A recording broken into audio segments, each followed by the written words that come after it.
On this week's episode of Ride the Lightning, the Tesla unofficial podcast, pre-production Cybertruck sightings are happening more and more often, thus giving me some data with which to predict a start of actual production. Plus, white hat hackers at a hacking competition successfully crack a Tesla, Giga Berlin hits a major production milestone right on schedule, and more.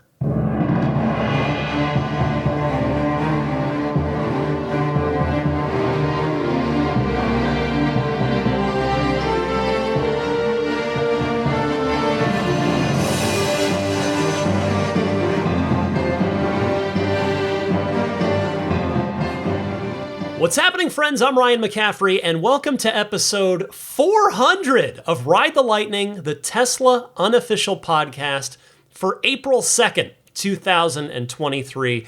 I want to start with a couple of things here. First of all, I am recording this episode crazy early this week due to a spring break trip that my family's taking while my daughter's out of school. Now, I have nevertheless got what I think is going to be a jam-packed podcast for you, but as always, if any big newsworthy things happen in between the time I record this and the time you hear it, I will cover it in, of course, full detail and analysis on next week's podcast.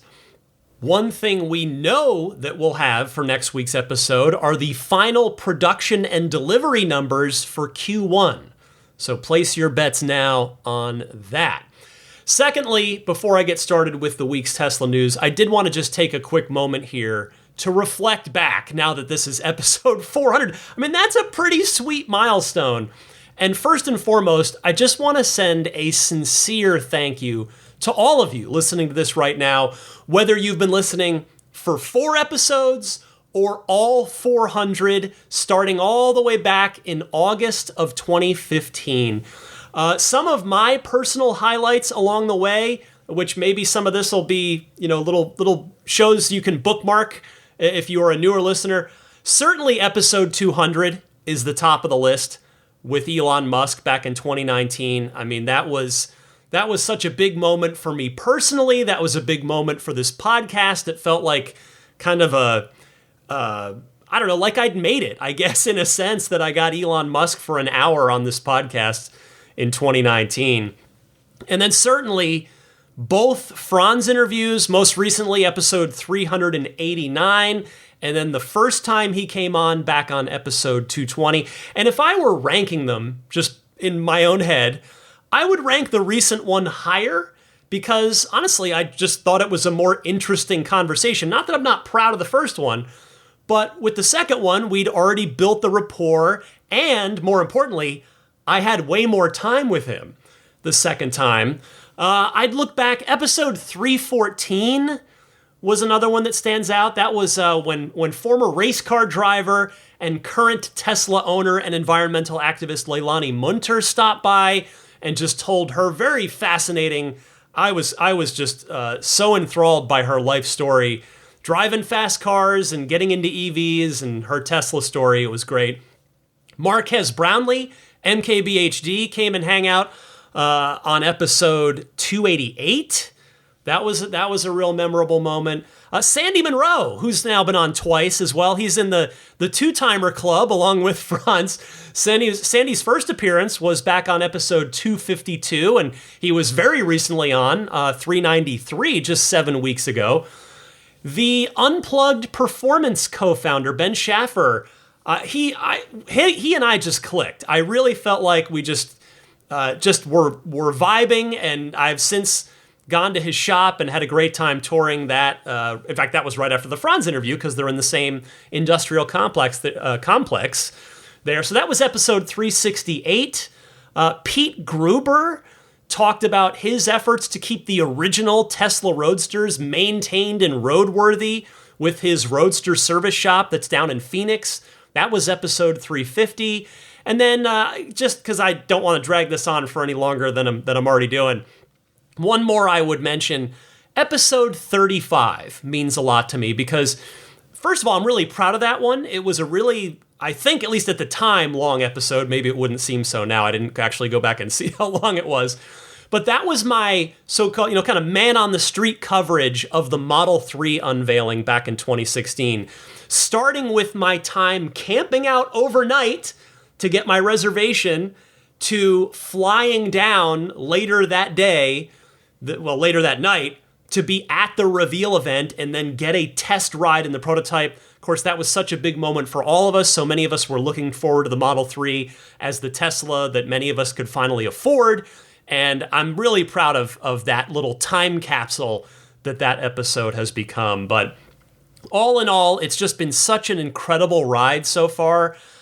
I am very proud of the body of work that I've put together. I mean, 400 episodes, 400 weeks.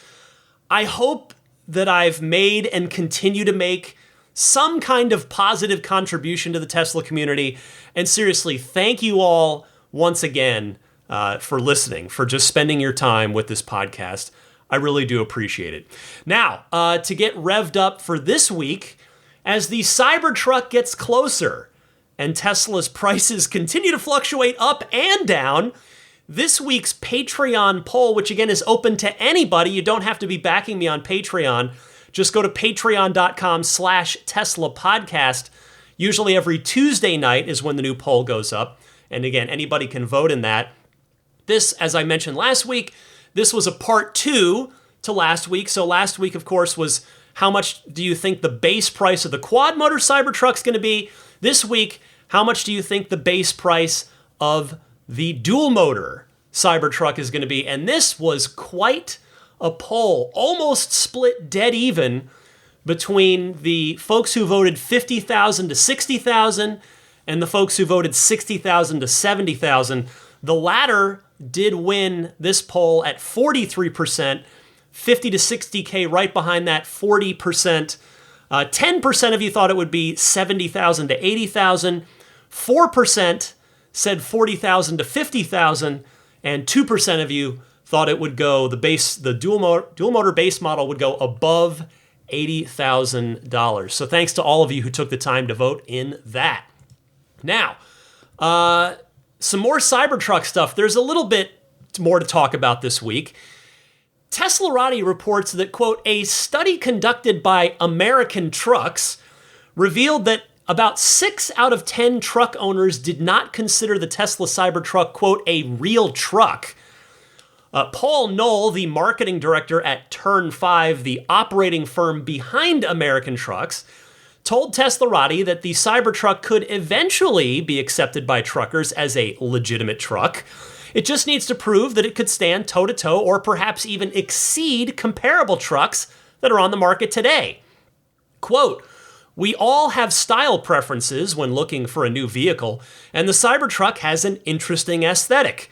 With the unconventional shape and interesting truck bed, some drivers may not feel like it looks like a traditional truck. I don't think anybody would disagree with that. Anyway, getting back to the quote, truck drivers are used to the traditional truck body, and now that Tesla is making something completely different from what they are used to, it might just take some time to adjust. What will really matter to truck owners is how it performs. With truck drivers used to a certain body type for their trucks, Tesla may have to just let the product speak for itself. If the Cybertruck blows away expectations during testing, that will help convince those who are unsure about it.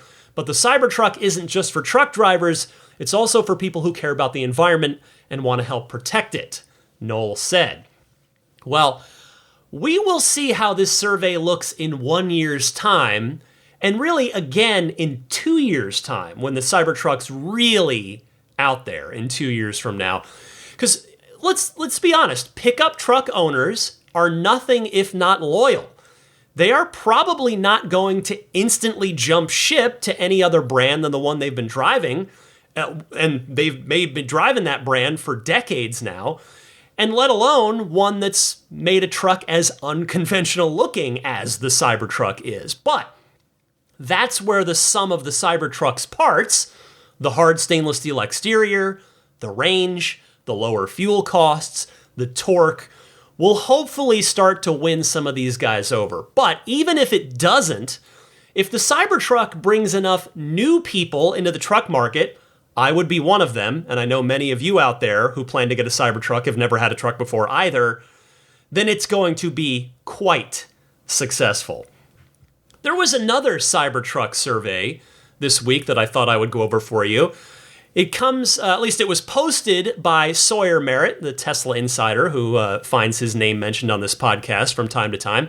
And it is the most anticipated EV of 2023. This is going by internet searches. And listen to this. The number one on the list is, of course, the Cybertruck. Numbers 2 through 10 quickly: the Mercedes-Benz EQS SUV, the Jeep Avenger, the Audi A6 e-tron, Kia EV9, Lucid Gravity, BMW i5, Rolls-Royce Spectre 6, Porsche Macan EV, and number 10, DeLorean Alpha 5. Real quick, I am honestly surprised that the DeLorean's still on there, because it hurts me a little to say this, but I just don't think that car is ever getting built. And I'll tell you the quick aside why. I know this is a Tesla podcast. I'm on their mailing list, and so they've been selling reservation spots as, instead of just reserving a spot like Tesla does, they've been selling them as basically like NFTs. So you could sell your reservation spot potentially for more money if somebody, if the interest builds up and somebody wants it later. And they'd send out an email. They cut the number of spots in half. And again, this hurts me a little as a DeLorean guy, but it was pretty clear they were trying to spin it in a positive way by saying like, oh, better get yours now. There's only going to be half as many. That probably means they just didn't get a lot of interest, because it's a $175,000 car that who knows if it's actually going to get built. Anyway, to say nothing of the specs, which I've talked about and I don't think are worthy of the price tag. But the DeLorean Alpha 5 at number 10 at 14,700 searches. Number 1, the Cybertruck, 1.85 million searches. Number 2, and I won't give the rest, this is the context you need here. So you got the 10, you got the 1. Number 2 is the Mercedes-Benz EQS SUV, 231,510 searches. So, a 9x difference between number 1 Cybertruck and number 2. And also the Cybertruck has more searches than the rest of the list combined. So, that gives you an idea of the anticipation for the Cybertruck without a drip of advertising from Tesla. It's always fun to point out. One more Cybertruck note here before I get going with the rest of the news this week. The sightings of the beta Cybertrucks are now happening more and more often. So far in and around Palo Alto here, which isn't a surprise since that's where Tesla's engineering headquarters is. But I'm just surprised that as of yet, the sightings aren't also happening in Austin, near Giga Texas. So I wonder if it's fair to read into that a little bit to say, are the beta Cybertrucks being built in Fremont rather than in Texas? Or are they in fact building them all in Texas and just shipping? Because, there aren't that many betas, right? They're in the probably single digits, maybe double digits at this point. There aren't too many of them, but I wonder about that. That's just kind of interesting that we're not seeing them out in public in Austin yet the way we are here in the San Francisco Bay Area. But we have reached the point where, with all of these sightings happening as frequently as they are, we can start to look to Tesla's past in order to extrapolate a rough prediction of when production's going to start. And when you look back on the S, the X, the 3, and the Y, and I've been following along for all of them, it's roughly around 4 months or so on average from when you get these sightings on public roads to when production actually started. So, if I were a betting man, I would expect the Cybertruck launch event at Giga Texas, and thus the start of production, to happen sometime in July. Maybe the end of July. We'll see if it flexes into early August. Could still be a little earlier, but that's July is what I would start to hone in on right now. And by the way, one other good sign, although I do admit this might ultimately be meaningless, but I'm going to just point it out anyway. The beta Cybertrucks that have been spotted more recently have the Aero wheel covers on them. And I point that out because the first wave of sightings did not have those covers on. So it just seems like all the finishing touches are on the trucks now, these pre-production trucks, which again, maybe it means nothing, but I think at worst it means nothing, but at best, it's a good sign that Tesla's close. They're manufacturing the Aero wheel covers, they're testing them out, making sure they stay on the truck and probably can, go through deep puddles, deep water, and, all that kind of thing, and just making sure that they're made well, all that stuff, all those little finishing touches. I think it's a good sign. Speaking of good signs, a quick follow-up on last week's report from Not a Tesla App on the reported changes coming to the Model 3 in the Project Highland revamp. So a new finding from our white hat hacker friend Green the Only has, in my estimation, my professional journalistic estimation, corroborated a key component of that Not a Tesla App report, and effectively corroborated my own hypothesis, or at least, I guess that's not the right word, backed up my own hypothesis about it as well. It's in regards to the extra forward-facing cameras on the front fenders that you heard me talk about last week from that report. So Green says via Twitter, as always, now that Hardware 4 is widely available, I got some firmware samples and discovered that the shipping version is internally called 2-SOC, meaning System on Chip 2, and has two possible camera layouts. The current one, which is what the S and X, the new S and Xs are shipping with now, or the expanded one with added surround view cameras, front bumper, and two more. So that's what Green had to say. So it sounds like that there's a very good chance that, again, those S's and X's shipping now basically are, as I'd hypothesized last week, the equivalent of hardware 3.5. That's what I'm going to refer to it until we get a better term or a more official one.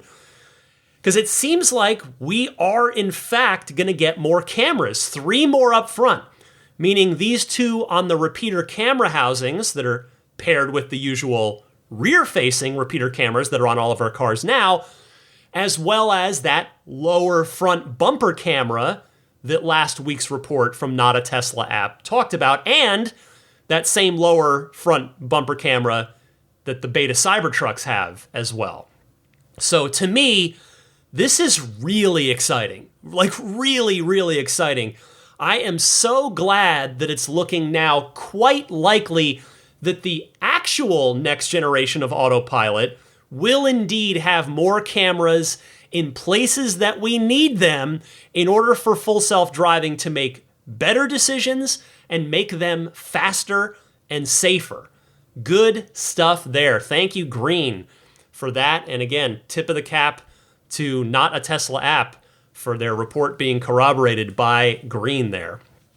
Real quick, before the rest of this week's news, I hope all of you that are kindly backing me at the $10 a month tier on Patreon are enjoying the latest of the Lightning Round mini episodes. I actually need to record it after this. I need to do it tonight, and I'm not sure what it's going to be about yet.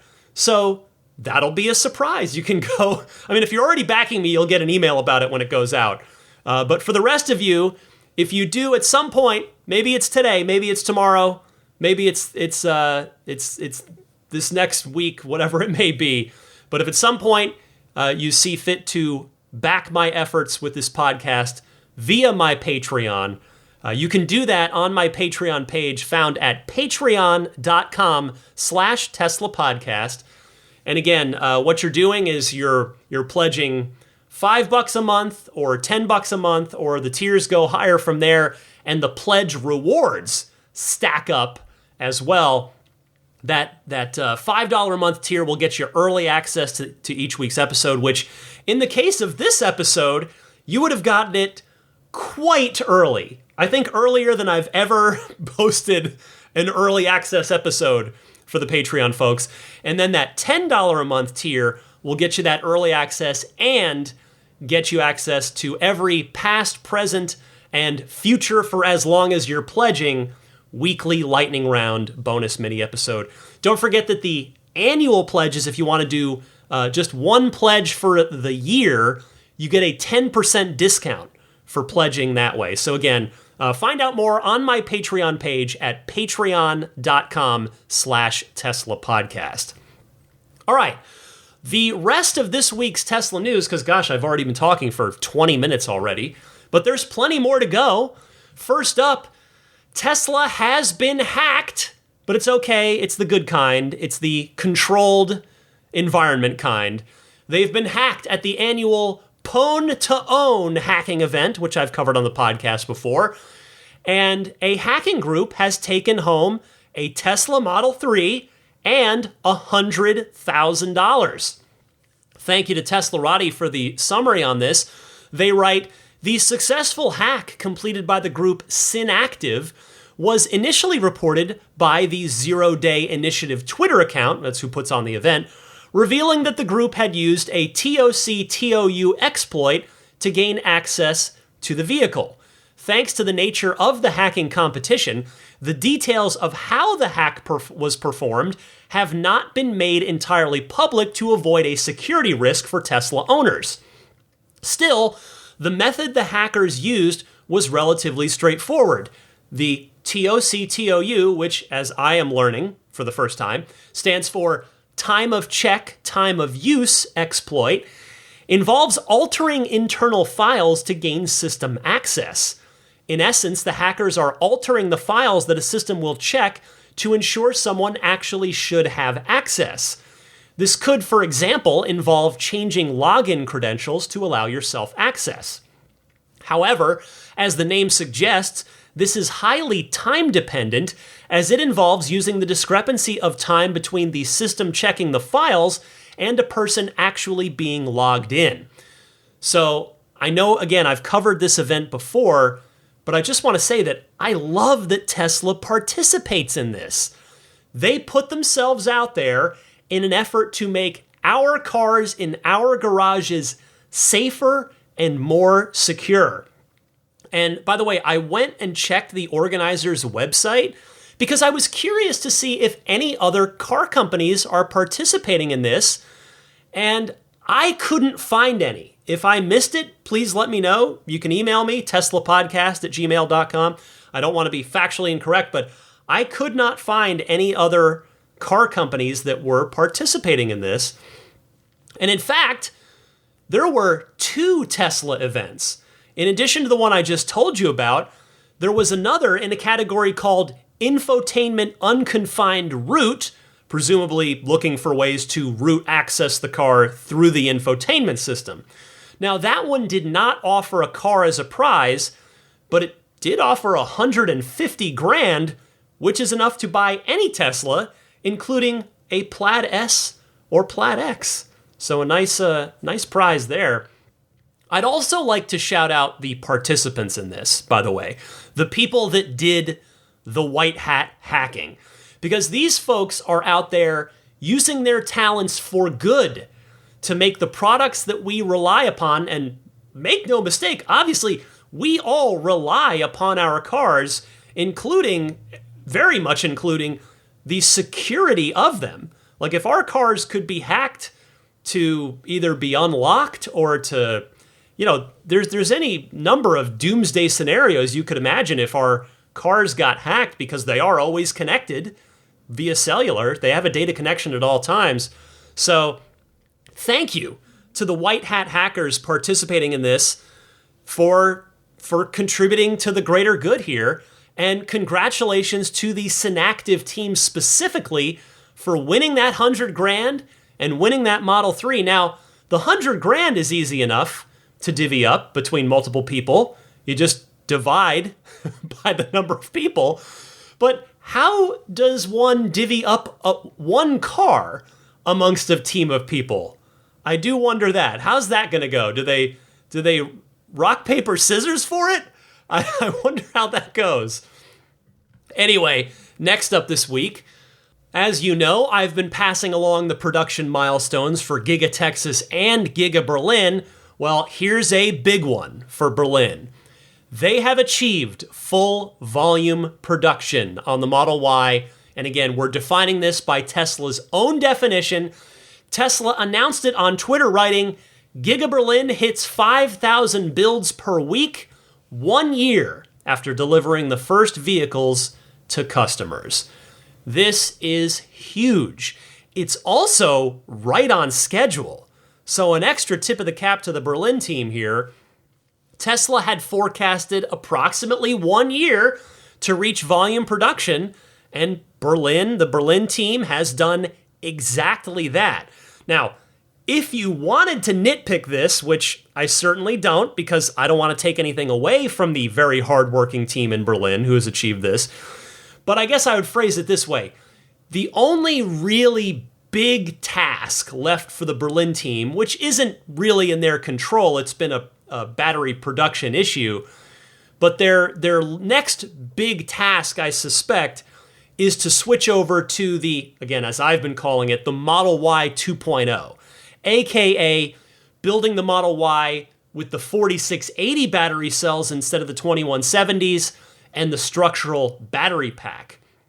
We know that Tesla's been laying the groundwork for that in Berlin, but obviously they're not quite there as of yet. Presumably that's going to come sometime in year 2, which has now officially begun. And whether that's before the Project Juniper updates go into production or not still remains to be seen. But a big congratulations goes out to the Berlin team. And it's worth noting, by the way, that Tesla now has 3 factories pumping out Model Ys at volume: Fremont, Shanghai, and Berlin.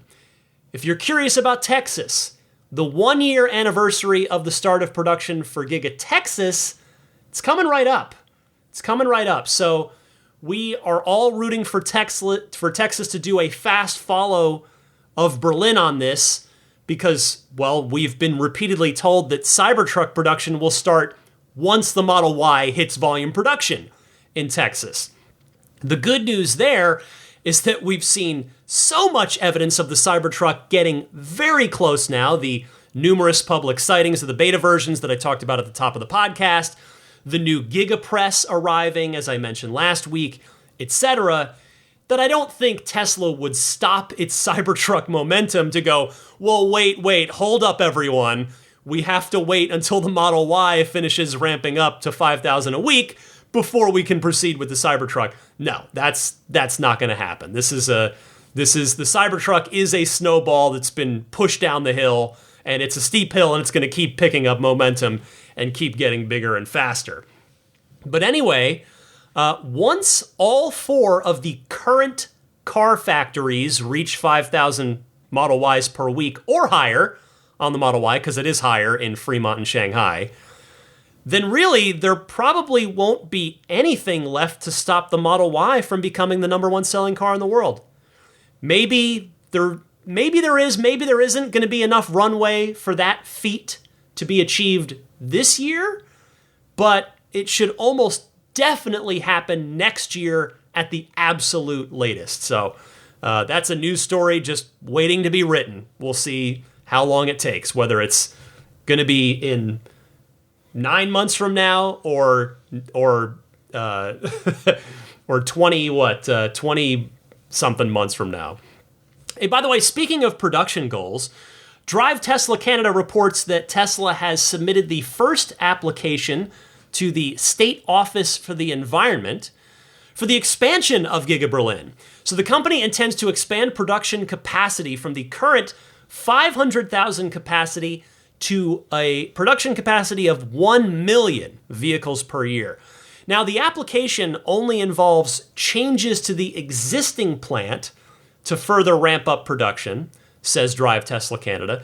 Everything that's required to increase production to 1 million cars per year will be set up in existing facilities according to the permit application. Given the troubles Tesla has had with environmentalists over water supply in the region, the automaker said this expansion will require no additional water supply. Tesla will be able to accomplish this by treatment and reuse of water during production. Well, that's really cool. And if it's not that any of us as Tesla fans are necessarily thrilled to see environmentally minded folks protesting and potentially even holding up production and via, through red tape or whatever means. Hey, if you got to tip your cap and say nice job and just give them a nod. If in fact a little pressure from them helped Tesla figure out, force them to figure out a way to use less water, to use the same amount of water. So that is a good thing. Now, I don't expect Tesla's going to make 1 million Model Ys in Berlin. Rather, I think it's probably going to end up being roughly 500,000 Model Ys in the long run, with the other half of that goal earmarked for the Generation 3 cars. I think that's probably a pretty safe bet, given the expected production volumes of the Gen 3 platform. Next this week, the Tesla community's resident supercharger location guru, Marco, whose Twitter handle is MarcoRP has word of a Tesla partnership that's going to help get supercharger coverage in a state that is perhaps, seemingly at the moment, somewhat underserved in the fast charging department. And that state is Montana. Marco tweeting, "A new Tesla partnership is brewing in Montana, and it's going to be a good one. Town Pump has reached an agreement with Tesla to build superchargers in at least 6 locations across the state, including Kalispell, Missoula, and Butte." And then Marco even provided the exact addresses of where these stations are going to go, if you can check out his Twitter account if you'd like to get that exact information. And hey, let me give some kudos to Town Pump here.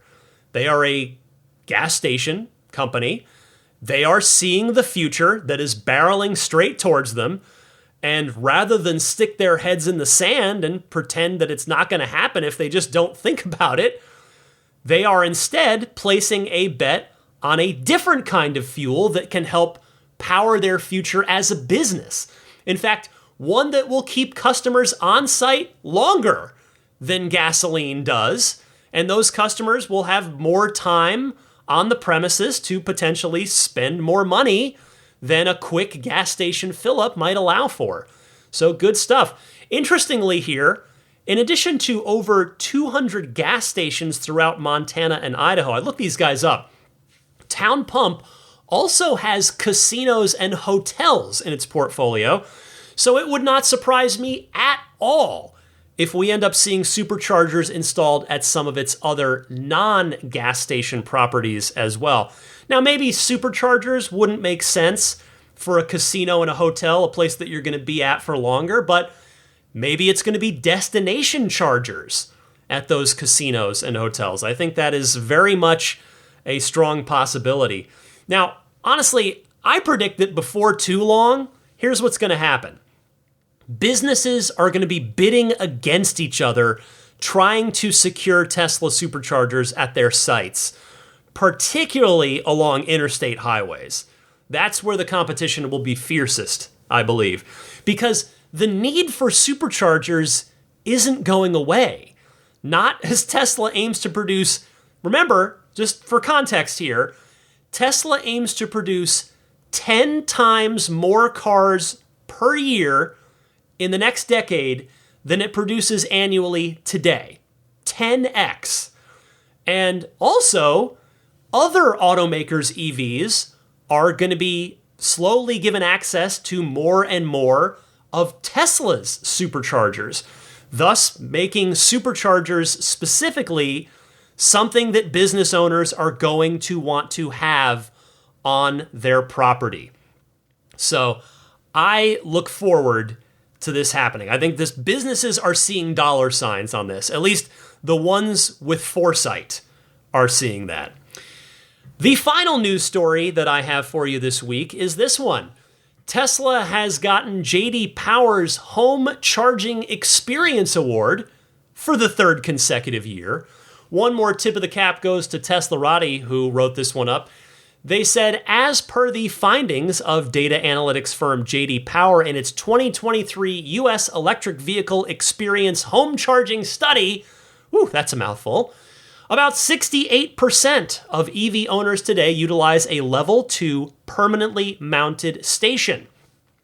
J.D. Power noted that Level 2 portable and Level 2 permanently mounted charging stations are utilized by 83% of EV users, though satisfaction among EV users saw a decline from 2022 to 2023 due to a variety of factors such as charging costs and charging speeds.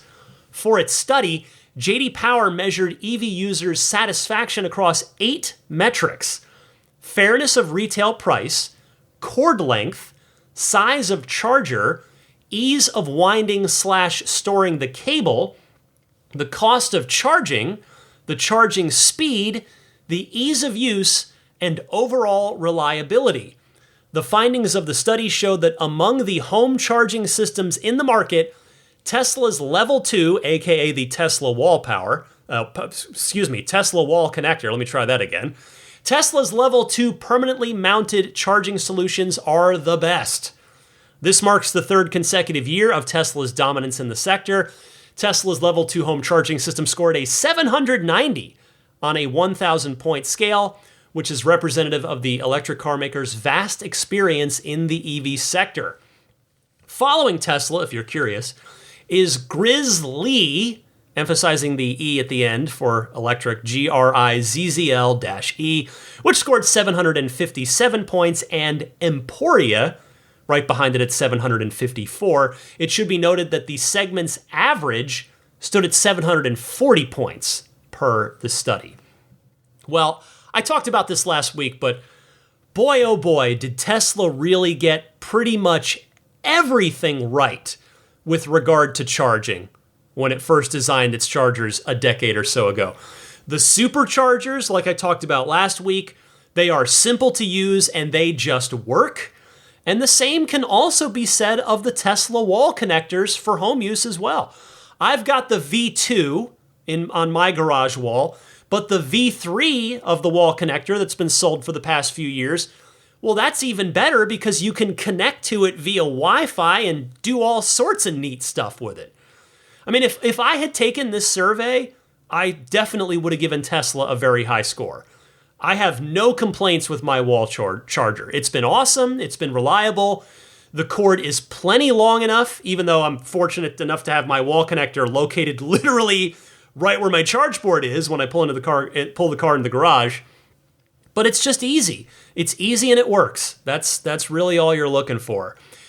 If you've got a permanent place that you're able to park your car, by the way, be it a garage or your driveway, to that end, I cannot recommend the Tesla wall connector enough. Particularly now that it got a bit of a price cut on it. It was $500 on it for many years. Now it's $425. So if that is of interest, if you've got a good permanent spot, I definitely recommend it. All right, that will do it for another very busy week of Tesla news. But stick with me. I've got plenty of your excellent Ride the Lightning hotline calls queued up, ready to go. Looking forward to hearing from you guys right after this. Hi, this is Franz von Holzhausen, and you're listening to Ride the Lightning with Ryan McCaffrey, the Tesla unofficial podcast. Welcome to the Ride the Lightning hotline, your chance to call in and be a part of the podcast. Your questions, your comments, your discussion topics, you can call in, and I would love to hear from you. 2 easy ways to do that. Either use your smartphone's built-in voice recording software, record your question. Please try to keep it to 90 seconds or less so that I can get to as many people each week as possible. And then email that file to me at my Tesla email address, which is teslapodcast@gmail.com. Or you can take that same 90-second or less call and just call in and leave a message on the Ride the Lightning hotline. It's a toll-free number. You can dial it anytime you like, and that number is 1-888-989-8752. Again, that's 1-888-989-TSLA. And if you know someone special with an upcoming birthday, anniversary, graduation, or some other special occasion, you can give them a unique gift of recorded voices from friends and family telling them why they are special. The recordings can be podcasted or put onto a keepsake. Visit lifeonrecord.com to learn more. Kicking us off is James from the Bay Area talking ultra red paint. Hey Ryan, how's it going? James from the Bay Area here with a quick question. So they have the new ultra red color exclusive to the S and the X for right now. Do you think it'll make its way to the 3 and the Y? You know, traditionally Tesla likes to simplify production, so I don't see them having 2 different red colors for a long period of time, or who knows. But in your professional opinion, how long do you think it'll take for it to get to the 3 and the Y? Or do you think it will ever get to the 3 and the Y? All right, Ryan. Great question here, James, and it will probably not surprise you to learn that I've thought about this. You are absolutely correct to point out Tesla's never-ending quest for simplification in the manufacturing process.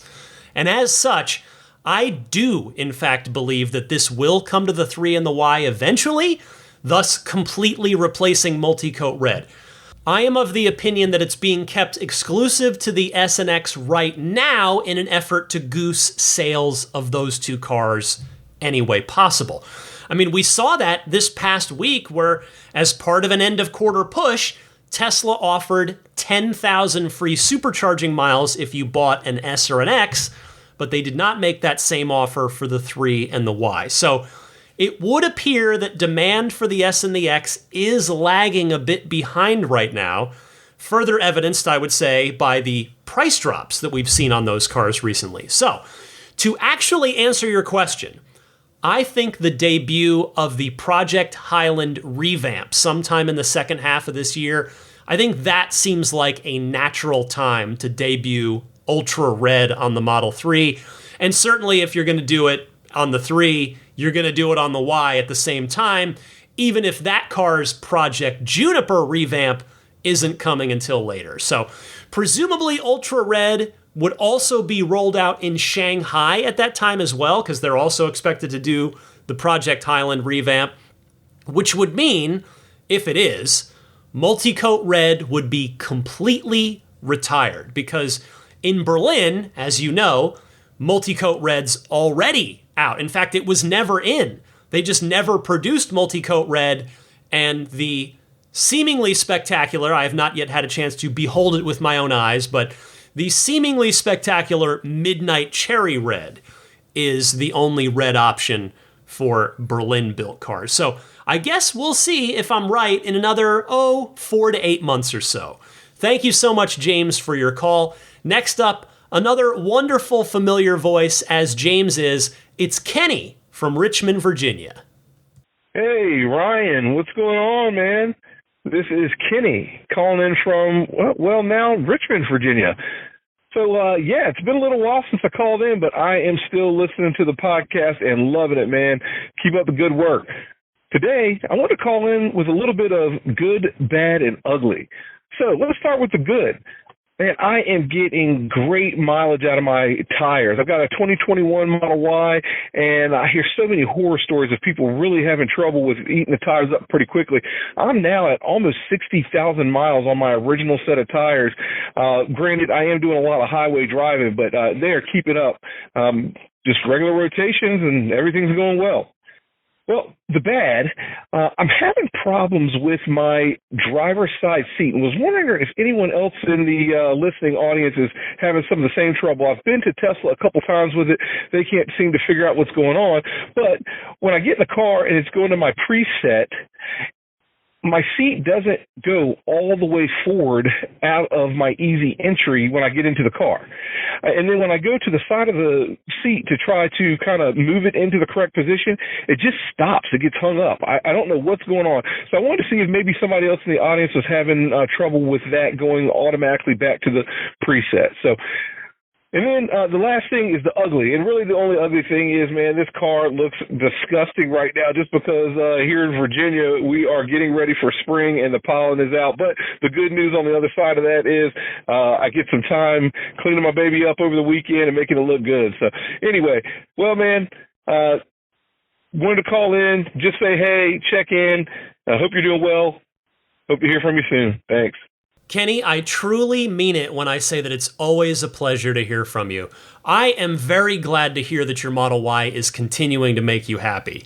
You know, you didn't mention what wheel size you have on it, but if you've got 60,000 miles on those tires, highway miles or otherwise, I would have to imagine that you've got the 19-inch wheels. If you've got 20s, please email me a quick note because that would be even more impressive.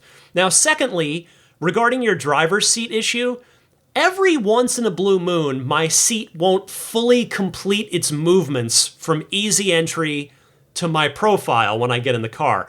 But if I just tap my profile on the screen again, it then always finishes and gets to where it needs to go on the second try. But again, this only happens to me on really rare occasions. So if Tesla can't figure it out, I'd think they'd have to replace the seat under warranty.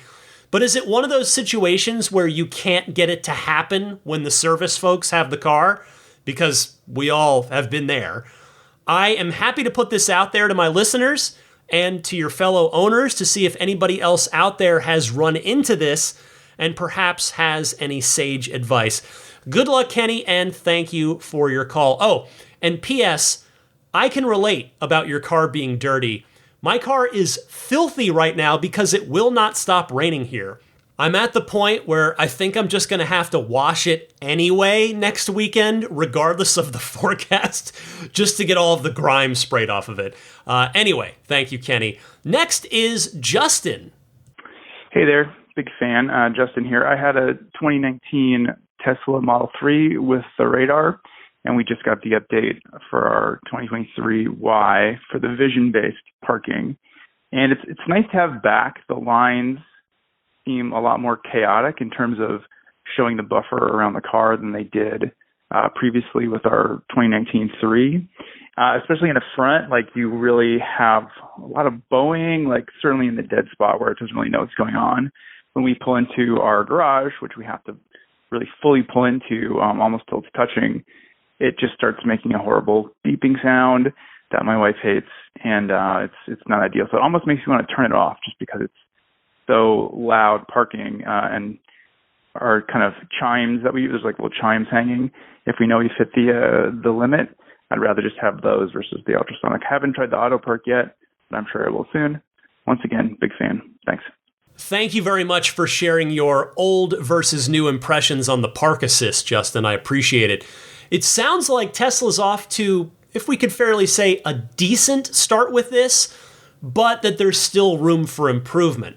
I mean, that also seems to be the general consensus from what I'm reading on forum and Reddit posts from other owners like yourself who have ultrasonic sensorless cars. Let's hope that there is room for improvement and that the camera limitations on Hardware 3 don't mean that what you just got downloaded into your car is in fact as good as it's going to get. Fingers crossed it will continue to improve. Next up, Will from Virginia. Hey Ryan, this is Will from Virginia calling to listen to you since 2019. I wanted to make a quick comment about the Model 3 standard range, or now just the Model 3, I think they call it. Anyway, we used to have a 2019 long range Model 3 and then ended up having to get rid of it because of some work situations, and then we're back in the market to get another one, and you couldn't get the Model 3 long range anymore. They weren't selling it. This is back in December, and it's still not available, as you know. So we got the standard range, and I have to say that car is phenomenal. In many ways, so much better than the 2019 long range. The loading times on the screen that was starting to get glitchy, that it is so smooth. Just other upgrades that they did do it are phenomenal. The lack of the USS is not great at all, but otherwise, I'd say that car is just a really great car for the price that you have to pay for it. It is wonderful. So anyone in the market and thinking about it, I say don't hesitate. That car is great. If you get a little less On the supercharging, I think it caps out at like 150. But otherwise, the car's great, even in terms of the range, getting that full 100% charge. I think she's driven about 5,000 miles on that, and it's lost about 1 or 2 miles, I think. So now it tops off at 270 instead of 272. I think on that 2019 long range, charging up at 90, I think it went to like 260 or something like that. So already it's got more range than that car did. Anyhow, one thing I did want to let people know, if you are getting that car, I did see somewhere online that it doesn't come with floor mats, and I thought there was no way that could be true. And then I couldn't find where I had found that after doing some other research. Well, lo and behold, when we picked up that car, it had no floor mats. So thank goodness there's a lot of third parties that make floor mats for that, and Tesla's floor mats were sold out for the Model 3. But I will say that the third party floor mats are a lot better. We picked up ours from Tesla Riding, and they're great. Anyway, thanks so much, Ryan, and look forward to listening to you some more. All right, bye-bye. I'm really happy to hear about your great experience, Will.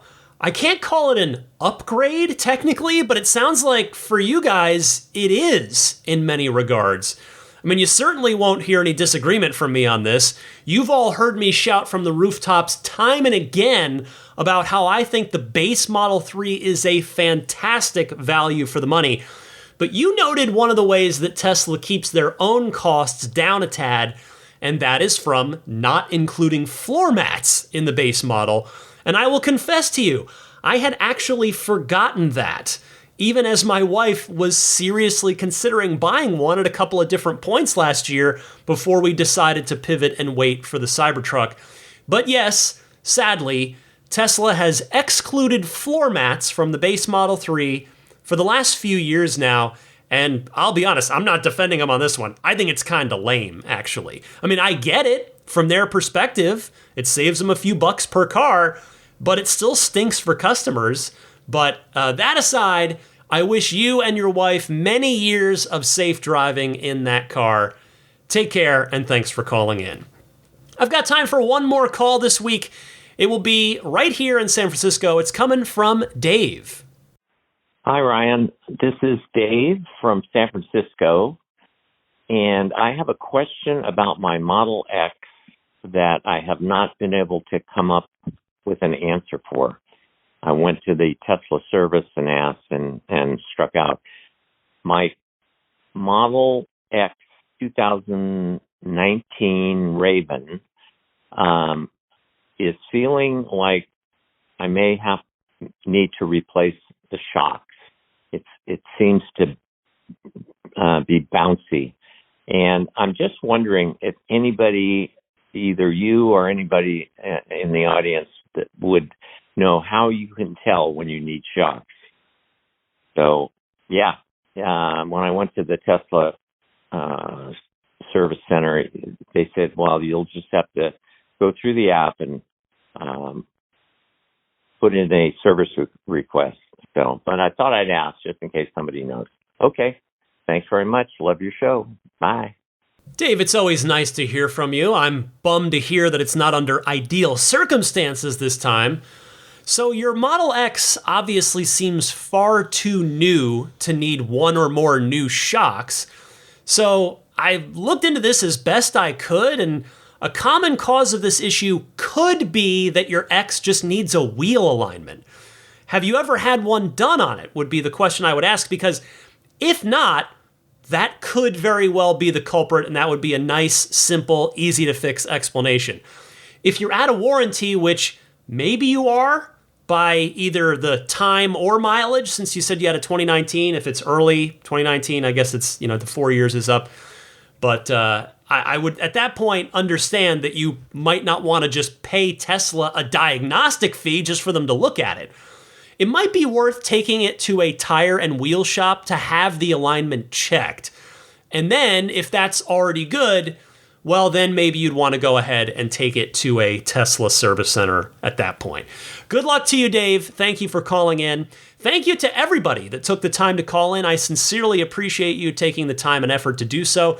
Keep your calls coming, though, and I will get to more of your Ride the Lightning hotline calls on next week's show.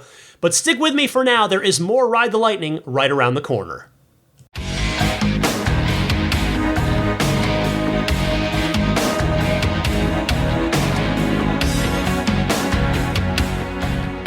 Well, I finally got my new set of tires today. My last set lasted 32,000 miles, which for the 20-inch low-profile summer tires on a performance Model 3, I'm pretty happy with that. Again, certainly compared to my first set, which lasted, less than 20,000 miles. But in any case, I have to say, my overall experience with America's Tire on this one, disappointing. I already told you last week or two about having to make multiple trips down there to try and get it squared away. Well, today, I get there for my appointment. They did have my tires in stock this time. That was a good start. Got them on there. Unfortunately, I made sure to thoroughly inspect the car afterwards, and they scratched one of the rims right on the outer edge of it. So, I mean, it's not super obvious, but it is there. I can see it. It's not great. I stood there. I debated. I was like, do I go in and say something? Like, if I do, what's going to be what do I want out of it? What can they even do? They can't unscratch it. So it happened to be the wheel where there's just a little like chunk got taken out of it. Well, I don't know if it was from a pothole or what, but there's just a little something going on with that wheel anyway that might need a repair at some point. So because I just decided, you know what, it's not worth. I'm not going to go in there. I'm just going to go home. And maybe, I don't know, maybe I'll come to regret that. Maybe they would have given me $50 off. Who knows? But I decided not to act on that. But at least I've got a new set of shoes on my Model 3. We'll see how long these last. And yeah, got that tire, got that road hazard warranty, so that if and when I pick up more nails, screws, or anything else that punctures the tires, I am covered. How about a pro tip of the week here? Something a little happier than that story. Let's talk to John from Madison, Wisconsin. Hi, Ryan. John from Madison, Wisconsin again. Pro tip for you this week. You mentioned in last week's show that there is no longer a way to tap on the dash cam icon to record events easily. There actually is a way to bring that functionality back. Tap the three-dot app launcher at the bottom of the screen, then drag the dash cam icon to the lower left of the line of apps at the bottom of the screen. This will pin the dash cam to the screen, and you can once again quickly tap the screen to save dash cam footage, as well as using the Save on Honk feature if that is enabled. Hope that helps. Thanks for your great podcast. Thank you, John. I appreciate this one. In fact, I am using this one myself now, so thank you very much. It is handy to have it back down there all the time, very easily accessible. If anybody else out there has a good pro tip of the week that you'd like to share with me and your fellow Tesla owners and enthusiasts, please call in and share it. You can do so by calling in just like you do with a regular Ride the Lightning hotline call. I told you how to do that a little earlier in the podcast. Okay, before I go, let me mention some friends of the podcast that can hopefully be of use to you. I will start with abstractocean.com. They've got a ton of great stuff over there. Lighting kits are a big one, internal and external. They've got the tempered glass screen protectors, custom fit for your 3 or your Y. They've got just all sorts of neat customization things, a lot of neat, smart little products. You got to just go take a look, see what they've got. There's too much to cover in a quick little mention here. Abstractocean.com. Click on whichever Tesla you own, and it'll show you all the products that are available for your car. And then when you've chosen everything you like, pile it all in your shopping cart. Use the coupon code RTLPodcast at checkout to get 15% off of your first order. That's RTL Podcast, all one word, no space in there. How about Snap Plate? That is the front license plate bracket that I highly recommend rather than the sticky tape one that Tesla gives you. You can get your Snap Plate for any of the 4 Teslas at everyamp.com/RTL. It'll snap on and off in seconds. When it's on securely. When it's off, it leaves no unsightly hardware behind. So check it out, everyamp.com/RTL. BudgetSafeSolar.com would hopefully be, again, I would recommend it as an option you take a look at in addition to Tesla Solar. Perhaps they can do a nice system for you that, if Tesla's unwilling or unable to to customize it quite to your preference, to give you quite what you're looking for. That's what happened to me. Again, no ill will towards Tesla. I totally get their approach, and it just didn't work for me in my home and my wife and I's home. But in any case, budgetsafesolar.com, the California Public Utility Commission, for those of you in the state of California, approving that NEM 3.0, making batteries a necessity. So Budget Safe Solar can take care of your battery needs as well, if that's of interest. So reach out for your solar and or battery needs at budgetsafesolar.com and use the referral code RTL if you do choose to proceed with an order. Immaculate Reflections. If you are in or going to be in the greater San Francisco Bay Area with a car that you love that deserves a spa day, there's no better place to take it than Immaculate Reflections.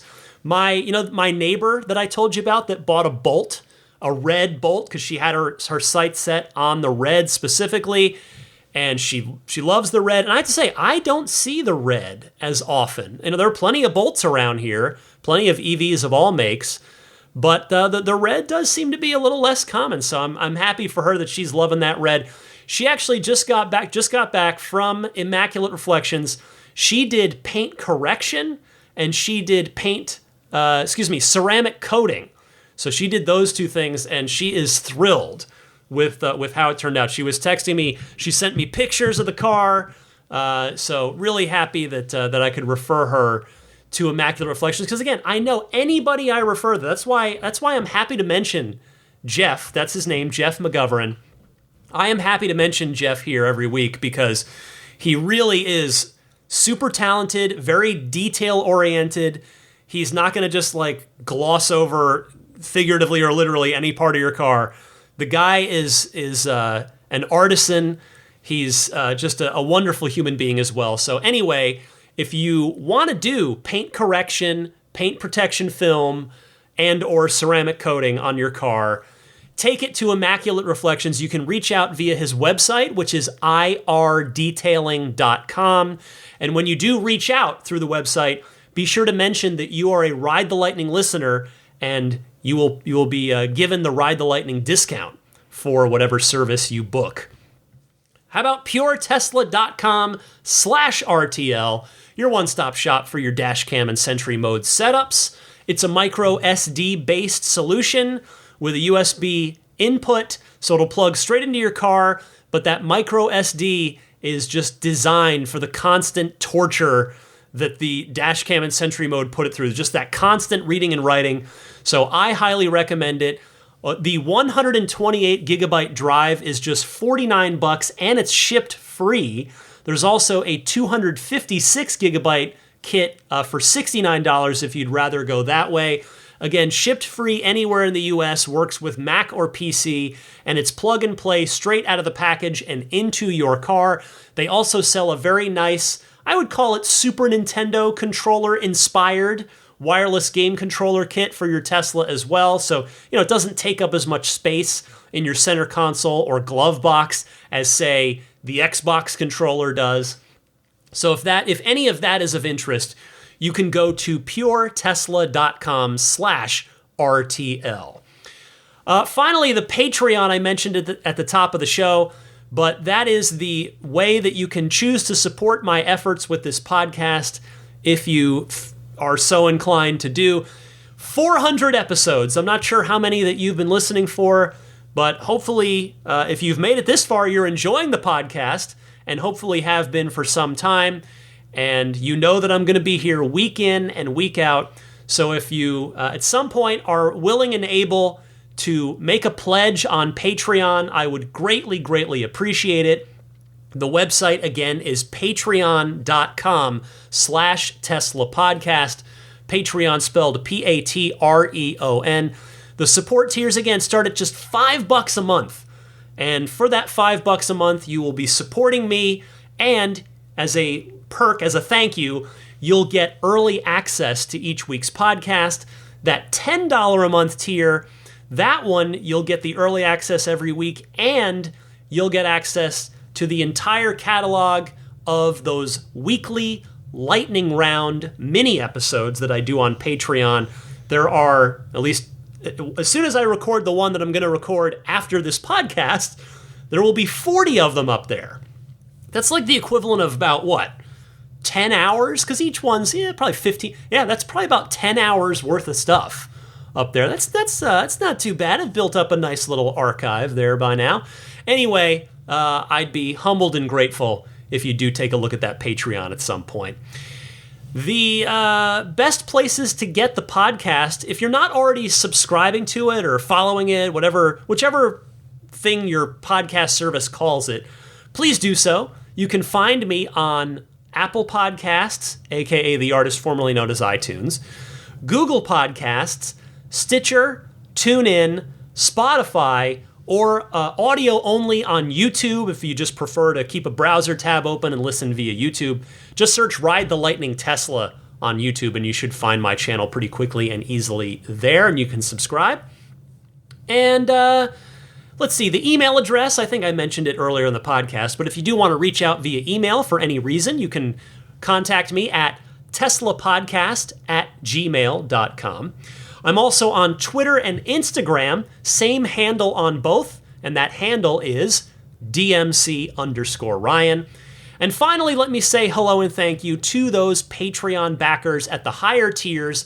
I will start with the maximum plaid tier. Thank you so much to Jonathan Wales, Cameron Clark, Daniel Grummer, Seth Capello, Nick and Tony, the Galpin family, Ryan from Las Vegas, Darren Nickel, Kaz Barnes, Brett Libano, Patrick Wisniewski, Gil Cabrera, Watley, Mark Eversole, Todd Badger, Joe Edgel, Kevin Yank, the Tesla Owners Club of San Joaquin Valley, Jeremy Harris, Chris Beach, Tom Mills, Alex Brem, Corey O'Donnell, Aaron, John Cody, Andre Kent, Joel Sapp, Kim Bay, Paul Casarino, Richard Corley, Chris Osborne, KB, We Drive Tesla EV Luxury Car Rental in Oahu, HaloBengals.com, Chris Pratt, Ken Epstein, Doug Carey, James Gregory, Adam Lavoie, ContactOneCallCenter.com, Jason Chalukas, and Travis Krenzel. Next, the Roadster in Space tier backers. Thank you very much to Pete White, Lyle Austin, Steve Radspinner, Fernando Cordero, Lawton from Chicago, Sean Neidig, Neil Weaver, Jackson Wallace, Rolf and Jennifer Evers, Howard Anthony Smith, Victoria Iacovetto, Tesla Hitchhiker 42, and Kara Weston. Finally, another thank you to the Plaid level supporters, still grandfathered in here, and I am so grateful for their continued support. George Cassiopo, David Brander, Logan Willis, Peter Chalet, Eric Randolph, Dory and Steve Guberman, the Tesla Owners of Taiwan, Ron Lee, Charlie Gillespie, David Perella, Dennis Peak, Jeff Angwin, Chase Cabanillas, the Lydia family, Aaron Altschul, Jared Brown, Jerome Strack, Jamie Dalton, the Tesla Owners East Bay Club, Mike and Barbara from Louisville, David J. Howes, Matt Nixon, the Tesla Owners Club of Wisconsin, Jonathan Zalesny, Ish, Not Elon Musk, T. Kirk Lowry, Peter, and the Bear Boys of Colorado. I am so grateful to all of you who are kind enough to back me at any level on the Patreon. Your support is not taken for granted. 400 episodes in here, I am just so grateful that you would voluntarily choose to support me here. It means a lot. All right, well, that means we have come to the end of Ride the Lightning episode 400. It's been a lot. A lot has happened in the first 400 episodes, the first 7.5 years or so of this podcast. I say, here's to the next 400, because I know I've said this before, but I'll tell you from the bottom of my heart, I am just getting started.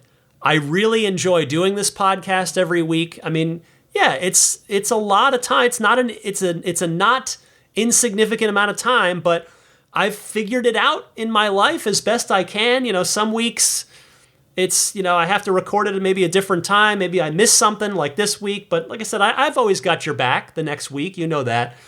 So I don't know can I top the first 400 episodes with the next 400 after Elon and 2 Franz interviews and all those cool guests that I mentioned at the top when I was kind of looking back. I don't know, but I will do my best. I promise you that much. I mean, I'll tell you, the next 400 episodes, we're going to see the Cybertruck get launched very soon. We're going to see the Roadster, I hope, in the next 400 episodes. We're going to see the Generation 3 platform cars. I mean, it is just going to be it's going to be a fun ride. It's only just getting started, and I can't wait to go on that ride with you. So thank you so much for taking the time out of your life, out of your week.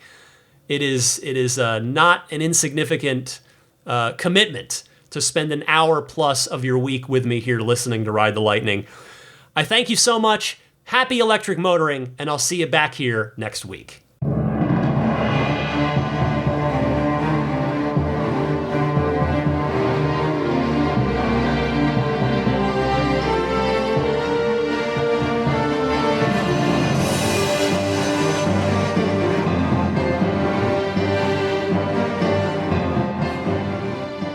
I mean, I think a Tesla is the most fun thing you could possibly buy ever.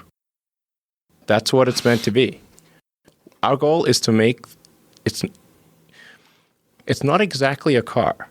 It's actually a thing to maximize enjoyment. It's maximum fun.